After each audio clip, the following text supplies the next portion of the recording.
अस्सलाम वालेकुम viewers.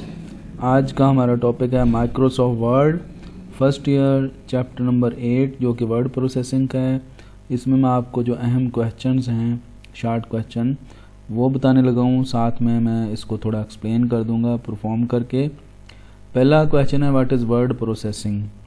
Word जो लिखना, वर्ड को किसी को डिलीट करना, इस अमल को कहते हैं वर्ड प्रोसेसिंग। ये एक अहम क्वेश्चन है।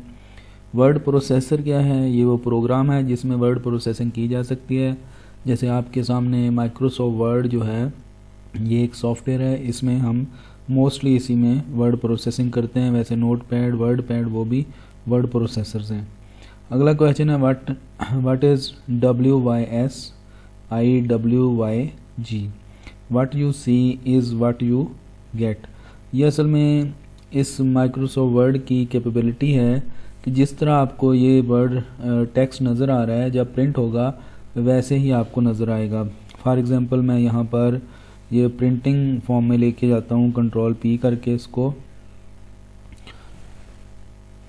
यहाँ पर ये आपको नज़र आ रहा होगा कि इसका प्रिंट फॉर्मेट है। जैसा ओरिजिनली नज़र आ रहा था टेक्स्ट, वैसा ये प्रिंटिंग फॉर्म में नज़र आएगा। हमारा अगला क्वेश्चन है define insertion point. Insertion point क्या होता है? ये जो ब्लिंकिंग लाइन है, जैसे ये आपको ब्लिंकिंग लाइन नज़र आ रही है। अगर मैं यहाँ लिखना चाहूँ तो यहाँ मैं क्लिक करूँगा और यहाँ से डेटा लिखना शुरू कर दूँगा। तो इंसर्शन पॉइंट ये वर्टिकल लाइन है। अच्छा, उसके बाद है व्हाट इज़ टेक्स्ट एडिटर। ये जो हिस्सा आपको नज़र आ रहा है जहाँ पर ये सारा कुछ लिखा हुआ है, ये इसका टेक्स्ट एडिटर है जिसमें आप टेक्स्ट लिख सकते हैं।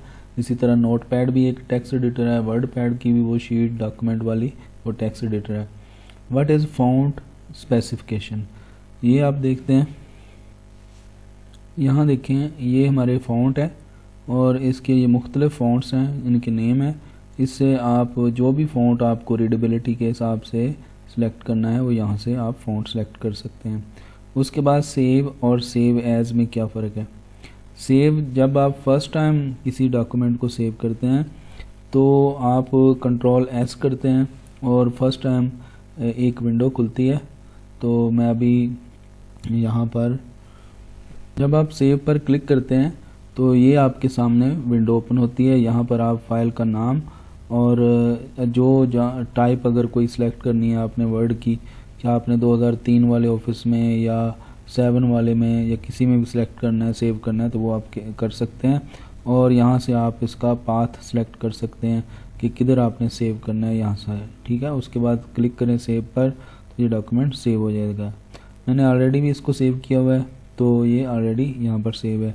और सेव एज़ अगर आपने किसी दूसरी जगह पर सेव करना है, अब मैं इसमें अगर कोई चेंजिंग करूँगा और सेव Ctrl+S करूँगा या सेव करूँगा तो ये चेंज सेव हो जाएगी। अगर आपने मुख्तलिफ जगह पर सेव करना है तो उसके लिए आपको अगर सेव क्लिक करेंगे तो दोबारा ऑप्शन वो नहीं आएगा। उसके बाद अगर सेव एज़ आप क्लिक करेंगे तो फिर आपको वो दोबारा ऑप्शन मिलेगी कि आप कहाँ पर सेव करना चाहते हैं, डॉक्यूमेंट में करना चाहते हैं या जिधर भी आप सेव करना चाहते हैं। नेक्स्ट क्वेश्चन है what is meant bye editing a document. Document को चेंज करना उसको एडिटिंग कहते हैं। जैसे मैं इसको कट कर दूँ और दोबारा ले आऊँ या इसमें कोई चेंजिंग कर लूँ, इसको एडिटिंग कहते हैं। Distinguish between cut and copy. Cut command क्या होती है? जब आप एक जगह से, जैसे इसकी शॉर्ट की जो है Ctrl+X है कट की, जब मैं Ctrl+X करूँगा तो यहाँ से टेक्स्ट ख़त्म हो जाएगा और ये यहाँ पर क्लिप बोर्ड में चला जाएगा, जैसे ये मैंने कट किया था। और जहाँ पर इसको पेस्ट करना हो वहाँ ये वापस आ जाएगा। अच्छा, उसके बाद मैं इसको Ctrl+Z करता हूँ। कॉपी से क्या होगा? मैं फॉर एग्ज़ाम्पल ये नीचे वाला वर्ड, ये वाला इतना कॉपी करता हूँ। जैसे मैं Ctrl+C करूँगा तो ये देखें ये क्लिप बोर्ड में मूव हो जाएगा और इस जगह पर भी पड़ा रहेगा। तो कट कमांड करंट पोजीशन से टेक्स्ट को ख़त्म कर देती है और क्लिप बोर्ड में मूव कर देती है। कॉपी कमांड उसी जगह पर भी रहने देती है और क्लिप बोर्ड में भी मूव कर देती है। What is use of clip board.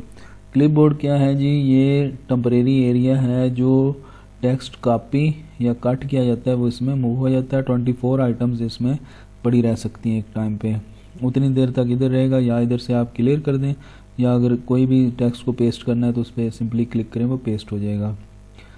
Next है जी अनडू और रीडू क्या होता है। अनडू कंट्रोल जी इसकी कमांड है। फॉर एग्जांपल ये मैंने टेक्स्ट है, इसको मैं डिलीट करता हूँ, ये मैंने डू किया, कंट्रोल जी करूँगा तो ये अनडू हो जाएगा, कंट्रोल वाई करूँगा तो ये फिर रीडू हो जाएगा, फिर ये अनडू हो जाएगा। नंबर ऑफ़ एक्शंस आप कितने भी रिवर्स कर सकते हैं उसको अनडू और रीडू। जो अनडू किया हुआ है उसको दोबारा अनडू कर दें तो रीडू हो जाएगा। नेक्स्ट है जी इंसर्ट मोड और ओवर टाइम मोड क्या होता है। इंसर्ट है, फॉर एग्जांपल यहाँ मैंने कोई टेक्स्ट और लिखना है, जब मैं लिखना शुरू करता हूँ तो मेरा बाकी टेक्स्ट आगे को फॉरवर्ड हो जाता है, इस वक्त हम इंसर्ट मोड में हैं। जब हम ओवर टाइम मोड में करेंगे तो इंसर्ट वाला बटन दबा दें तो नीचे वाला टेक्स्ट ख़त्म हो जाएगा। अक्सर वर्ड में ये काम नहीं करता, तो इसका प्रैक्टिकल मैं अभी आपको डॉस में करके दिखाता हूँ। अब देखिए यहाँ मैंने एक टेक्स्ट लिखा है, मैं यहाँ पर कोई चीज़ और इंसर्ट करता हूँ। हेलो के बाद हो लिखना चाहता हूँ मैं, ये हो लिखा तो मेरा वर्ड जो था वो आगे को फॉरवर्ड हो गया। इस वक्त हम इंसर्ट मोड में हैं। अब मैं इंसर्ट वाला बटन दबा देता हूँ, कीबोर्ड पर अवेलेबल है। तो अब मैं इधर जब हो लिखूँगा तो नीचे वाला ख़त्म हो जाएगा मेरा टेक्स्ट। ये देखें नीचे वाला ओवर राइट हो रहा है, इसको कहते हैं ओवर टाइप हो रहा है, तो इसको कहते हैं इंसर्ट और ओवर टाइप मोड। हमारा अगला क्वेश्चन है differentiate between delete and back space. Delete की क्या करती है, यहाँ पर मैं अगर डिलीट बटन दबाऊंगा तो ये मेरा राइट साइड वाला टेक्स्ट जो है वो रिमूव हो रहा है। कंट्रोल जी करता हूँ, अगर मैं बैक स्पेस दबाऊंगा तो लेफ़्ट साइड पर जो कर्सर है उसके लेफ़्ट साइड पे मेरा टेक्स्ट सिंगल करैक्टर जो है वो रिमूव हो जाएगा। उसके बाद आ जाता है what is text alignment in word. Alignment क्या होती है, यहाँ आपको नज़र आ रहा होगा, ये लेफ़्ट अलाइन है, ये सेंटर, और ये राइट अलाइन है, ये जस्टिफाई है। तो अगर मैं इसको कंट्रोल ई करूँ ये सेंटर में आ गया, आर करूँ राइट पे चला गया, एल करूँ लेफ़्ट पे चला गया, तो इसको कहते हैं अलाइनमेंट। ये मार्जिन के हिसाब से सेंटर, लेफ़्ट या राइट पर टेक्स्ट को लेके आना। फ़ॉन्ट और इसका यूज़ क्या है, ये अभी हमने पहले भी किया। फ़ॉन्ट यहाँ से आप जो लिखाई का स्टाइल है, रीडेबिलिटी वगैरह चेंज करने के लिए, बढ़ाने के लिए आप यहाँ से कोई भी फ़ॉन्ट चेंज कर सकते हैं। जैसे मैं ये कर दूँ और ये टाइम न्यू रोमन हो गया, इसी तरह मैं कोई और फ़ॉन्ट चेंज कर दूँ तो इसका शेप जो है रीडेबिलिटी चेंज हो जाती है। आगे what is paragraph formatting. Paragraph formatting ऐसी फार्मेटिंग जो एक पैरा पर अप्लाई की जाए। फॉर एग्ज़ाम्पल मैं कोई पैरा लेता हूँ, यहाँ मैंने एक पैरा लिया है, ये दो पैराज हैं, तो इन पैराज को फॉर एग्ज़ाम्पल मैं अटैलिक करना चाहता हूँ या मैं अंडरलाइन करना चाहता हूँ, ये एक पैरा पूरे पर पैराग्राफ फार्मेटिंग हो जाएगी।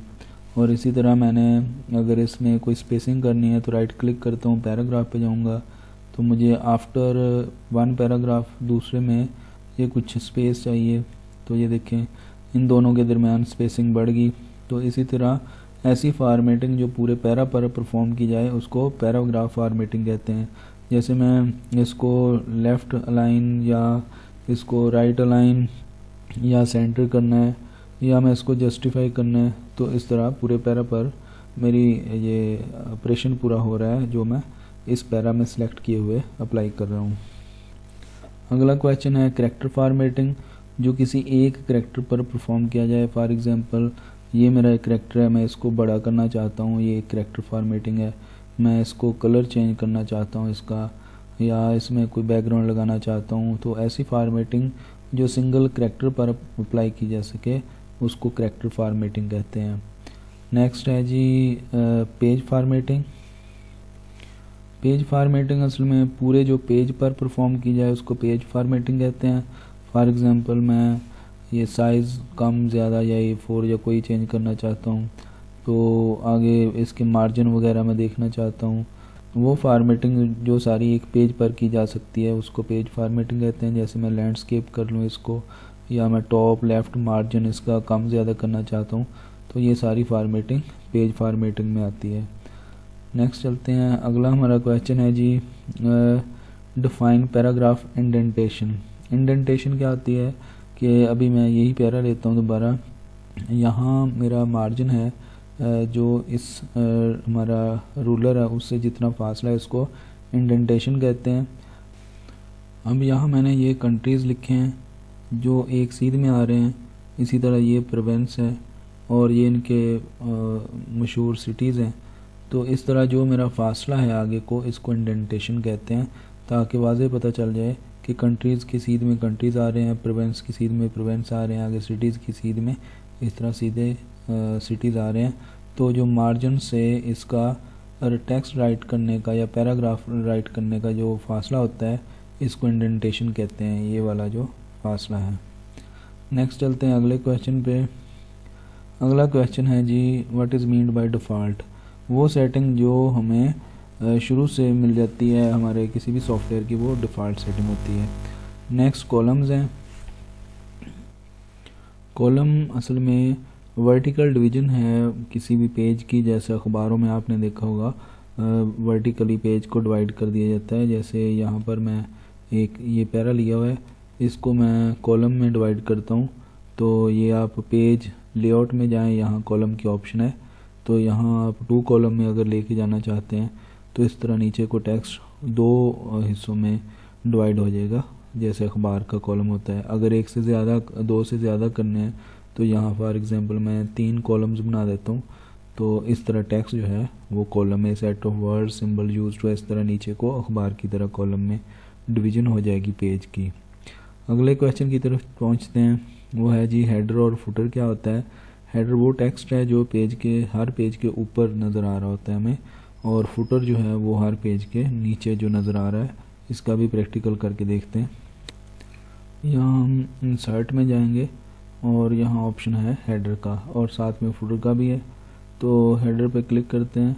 यहाँ हम रेड टेक्स्ट, यहाँ जो भी टेक्स्ट लिख देंगे, फॉर एग्जांपल मैं इधर लिख देता हूँ टेक हाउस 007। अब ये मेरा हेडर आ गया। अब मैं जितने भी पेज नीचे चलता जाऊंगा, फॉर एग्जांपल यहाँ मैं अगले पेजेस पे जाता हूँ, ये देखें जो पेज भी में नेक्स्ट आएगा उसके ऊपर ये टेक हाउस हमेशा खुद ही आ जाएगा। यहाँ अगर मैं आपको ये पेजेस दिखाऊं, ये मेरा तीसरा पेज है अभी, ये दूसरे पे पहले पे यहाँ टेक हाउस आपको नज़र आ रहा है। अगले पेज पे जाएंगे तो यहाँ भी ये सारों नज़र आता रहेगा। तो ये हेडर है। इसी तरह फुटर जो होगा वो नीचे नज़र आएगा। नेक्स्ट हमारा क्वेश्चन है table. What is table in word. तो टेबल क्या होता है, यहाँ मैंने एक छोटा सा टेबल बनाया हुआ है, कुछ कॉलम्स को मैंने मर्ज किया हुआ है इंफॉर्मेशन को स्टोर करने के लिए। ये भी एक यूज़फुल टूल है। नेक्स्ट हमारा क्वेश्चन है what is word art in Microsoft word. तो वर्ड आर्ट स्टाइलिश टेक्स्ट लिखने के लिए इस्तेमाल किया जाता है। इसको इंसर्ट में चलते हैं, यहाँ पर ये वर्ड आर्ट है, तो इस पर क्लिक करें। आप अगर किसी स्टाइल में लिखना चाहते हैं टेक्स्ट को, जैसे हेलो लिखें, और इसके मज़ीद आप स्टाइल वगैरह जो है वो बना सकते हैं। इसमें अलाइनमेंट वगैरह कर सकते हैं, शेप्स दे सकते हैं, कलरिंग कर सकते हैं, तो शेडो वगैरह लगा सकते हैं। तो वो सारे कुछ इधर से आप सेलेक्ट कर सकते हैं, रोज़ को, शेप्स को, मुख्तलिफ शेप्स में आप इफेक्ट इनको दे सकते हैं। तो उम्मीद करता हूँ ये समझ आ गया होगा। ये अहम कुछ क्वेश्चन थे जो इस चैप्टर के ज़्यादा अहम समझे जाते हैं, इनको ज़रूर तैयार कर लीजिएगा। नेक्स्ट अगला लेक्चर हमारा 9वें चैप्टर का होगा, वो माइक्रोसॉफ्ट एक्सेल यानी स्प्रेडशीट पर है। तब तक अल्लाह हाफिज़। वीडियो को लाइक ज़रूर कर दीजिएगा।